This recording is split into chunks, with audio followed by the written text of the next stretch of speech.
It's for a quiet neighborhood in Cobb County, and right now we are getting a better sense of just what happened overnight during an officer-involved shooting in Marietta. Atlanta News First Don Shipman is in Marietta for us along Columns Drive, where he's been gathering information from police and talking with neighbors about what happened there. This is a quiet neighborhood, but it was anything but during the overnight hours. This street right here was lined with police vehicles. This is the 4,000 block of Columns Drive here in Marietta. Both the Georgia Bureau of Investigation, Cobb County Police were centering much of their attention on that home with the Christmas lights.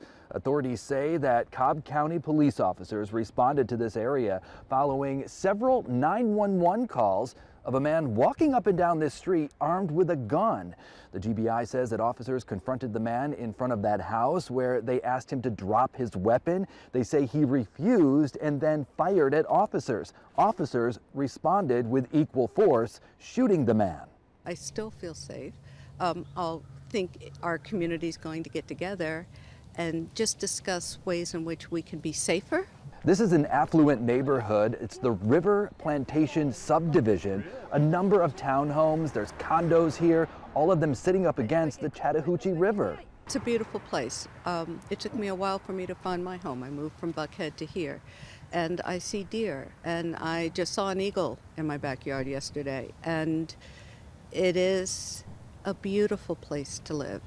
The shooter was rushed to Kennesaw Hospital, where he's listed in stable condition. Police have not released his name. In Marietta, Don Shipman, Atlanta News First.